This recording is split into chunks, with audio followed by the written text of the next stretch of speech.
Hello and welcome to my daily blog. আজকের ব্লগটা অনেকটা স্পেশাল হতে চলেছে বিকজ আজকে যখন আমি অফিসে কাজ করছিলাম তখন আমার কাছে একজনের কল আসে আর উনি আমাকে বলে, ম্যাম আপনার একটা পার্সেল আছে। কিন্তু আমি জানতাম না, আমি তো কিছু অর্ডার করিও নি আর আমি জানতামও না কে পাঠিয়েছে। তো উনি আমাকে বলে যে না, এটা একটা সারপ্রাইজিং গিফট বক্স, আপনি সেটা বাড়ি গিয়ে ওপেন করবেন, আমি আপনার বাড়িতে ডেলিভারি করে দিচ্ছি। তো মা সেই পার্সেলটা রিসিভ করে রেখে দেয়। আমি তোমাদের সাথে শেয়ার করব সেটাই কি ছিল। তার আগে তোমরা এটা দেখো আজকে আমি লাঞ্চে কি খেয়েছি। আজকে আমি লাঞ্চে খেয়েছি মুসুরির ডাল, তার সাথে আলুর চিপস, তার সাথে ছিল বাঁধাকপি, আলুর চপ, পেঁয়াজি আর আলু ভাজা, মানে গাজর আলু ভাজা আর কি। দেখো ভেজ ভ্যারাইটিস এত হয় না, আমার মা বাড়িতে রান্না করলে ননভেজ যেদিনকে বানাবে না ভেজের অপশন অনেক রাখে। আর তার উপরে আমি তো অফিসে খাওয়া দাওয়া করি, তো অফিসে আর কি আমার বন্ধু বান্ধবদের সাথে শেয়ার করে আমি খাই।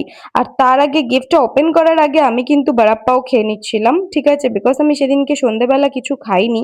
আমার প্রচন্ড খিদে পেয়ে গেছিল গাইস। হ্যাঁ, মুড আমার অফ হয়ে যায়, মানে আমার খিদে পেলে আর কি, আমি যদি না খেতে পাই না তখন আমার মুড অফ হয়ে যায়।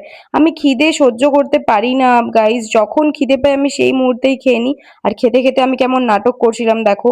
আমাকে ভগবান মেয়ে বানিয়ে পাঠিয়েছে, একটু তো আমাকে নাটক করতেই হবে। হ্যাঁ, নাটক আমার সহ্য করার মতো কেউ নেই, কিন্তু আমি গাইজ নিজের খুদ কা নখরা मैं खुद उठाती हूँ।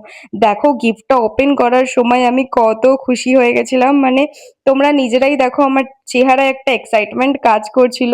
তোমরা বুঝতে পারছো না গাইজ, যখন কোনো গিফট কেউ ওপেন করে, বিশেষ করে কোনো মেয়ে, তার মনের ভেতরে যে কি এক্সাইটমেন্ট থাকে তোমরা ধারণা করতে পারবে না। সেটা যাই হোক না কেন, গিফট ওপেন করতে কার না ভালো লাগে, তাই না? তোমরা দেখো, তোমাদের দেখাই আমি এটা কি আমি পেয়েছি। মানে আমি এত খুশি হয়ে গেছিলাম এই গিফট বক্সটা পেয়ে, যেটা আমার ড্রিম গিফট বক্স আর কি। মানে দেখো এটা খুব এক্সপেন্সিভ কিছু না, বাট এটা মানে আর কি যে পাঠিয়েছে খুব এফর্টস লাগিয়েছে আমার জন্য এটা পাঠিয়ে। ভীষণ আমি খুশি হয়েছি গাইস। আর এই রিংটা আমার ভীষণ পছন্দ হয়েছে। আর সব থেকে ভালো জিনিস যেটা আমি পেয়েছি সেটা হচ্ছে এটা। এটা আমার নাম লেখা একটা চেন গাইস, যেটা আমি সব সময় পরে থাকবো। লিটারালি আমি আজকেও পরেছিলাম, তোমাদের সাথে আমি শেয়ার করব। আর আমি এত খুশি হয়ে গেছি, খুশিতে আমি চকলেট খেয়ে নিচ্ছিলাম, দেখতেই পাচ্ছ তোমরা।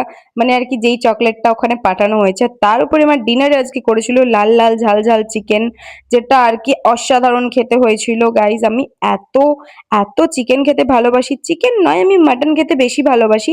বাট ননভেজ ভ্যারাইটিস কার না ভালো লাগবে, তাই না? ননভেজে যাই হোক না কেন সব কিছুই আমি খেয়ে ফেলবো, এরকম আঙুল চেটে চেটে। চিকেনটা সেদিনকে অসাধারণ হয়েছিল। তো চলো তোমাদের সাথে নেক্সট পার্টে আবার দেখা হচ্ছে, আই মিন নেক্সট ব্লগে। ততক্ষণের জন্য